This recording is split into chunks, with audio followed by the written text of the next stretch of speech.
Hey everyone, my name is Quincy Davis, and I just want to say Happy New Year to everybody watching.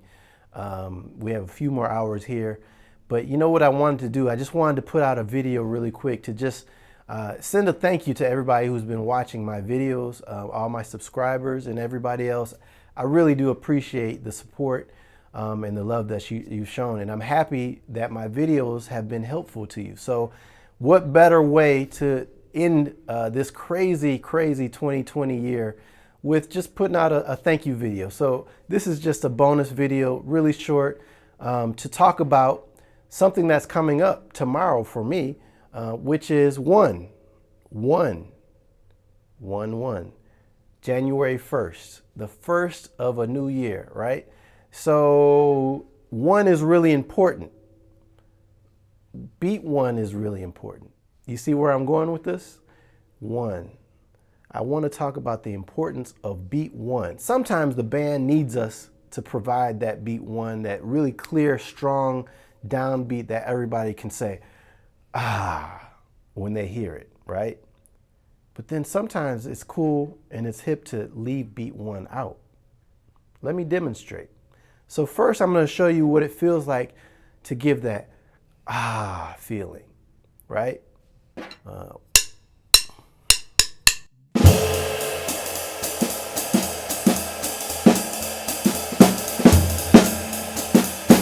Wait.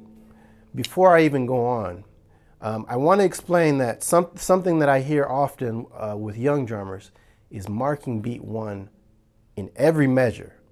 Now, one is important, but not that important.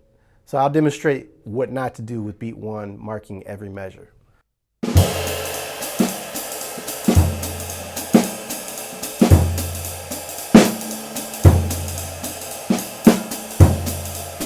That wasn't every measure, that was every two measures, but I hear that often. So try to get away from that and try to get more into the cracks and the syncopation of the rhythm. And often that falls on upbeats. And those are the harder beats to kind of find when you're swinging, which requires coordination. Dude, that is not how you spell that word. Man, I know. No, you don't. Actually, yeah, maybe you're right. Dang. Got to work on your coordination. We can talk further about that at another time, but I just want to lay this on you. So again, I'm going to try to provide that nice feeling. Okay, let's see if I can do it. 1, 2, 1, 2.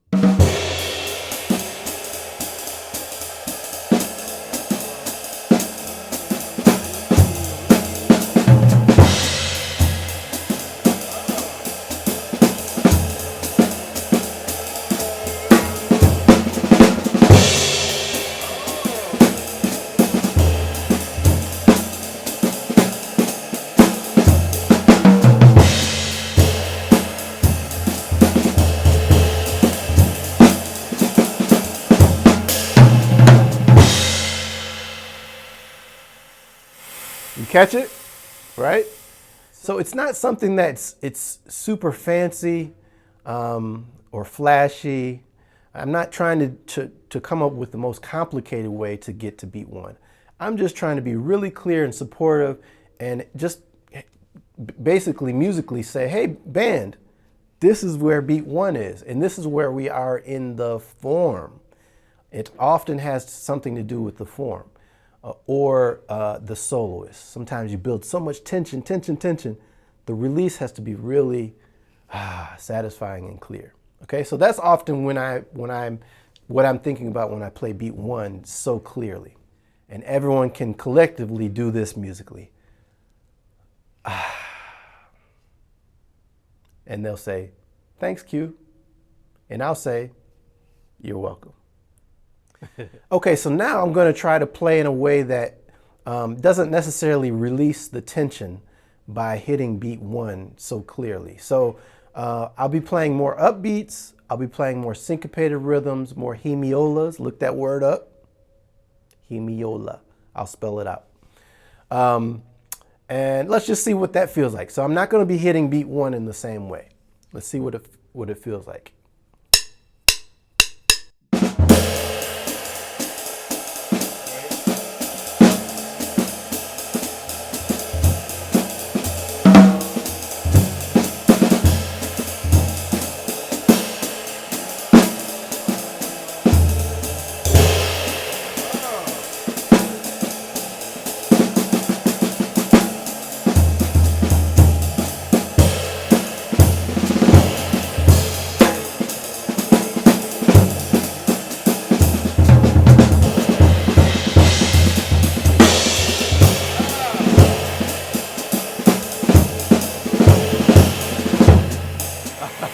I cheated. I hit beat 1. Oh man, I failed my own test.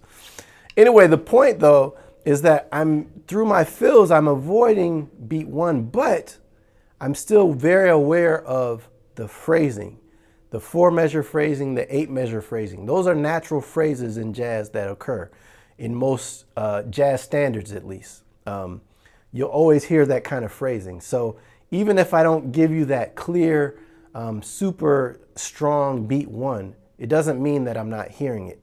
It just means I'm trying to be a little more creative in dancing around beat 1. Okay? So experiment with that. You know, sometimes you need to be really clear, really solid, and you have to recognize those situations, because you'll get some funny looks if you don't give that beat 1 when you should give a beat 1. But then other situations, you have a little more freedom, and you have to recognize that the way to do that is through listening, and listening to how different drummers do that, right? How do they build tension and then release it? Tension, release. And that's really what music is all about. You're building tension in different ways, with harmony, with rhythms, with melody, with interactions. And then how are you releasing? And often those release points is when the band really comes together and everyone in the audience listening goes, wow, that was cool. So we want to create more of those moments, right? So instead of always giving beat 1,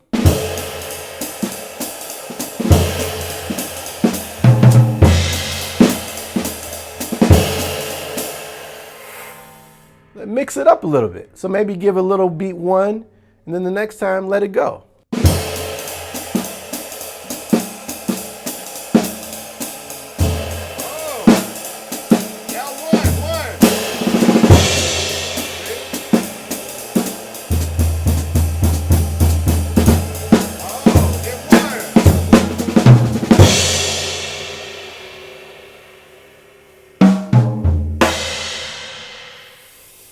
All right, well, I'm out of breath, and that's the lesson.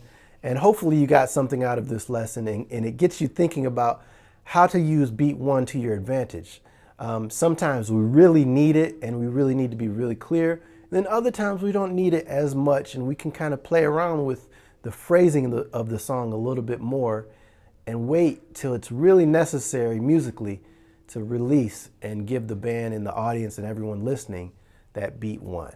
All right. Well, thanks for watching the video, and I will see you in 2021.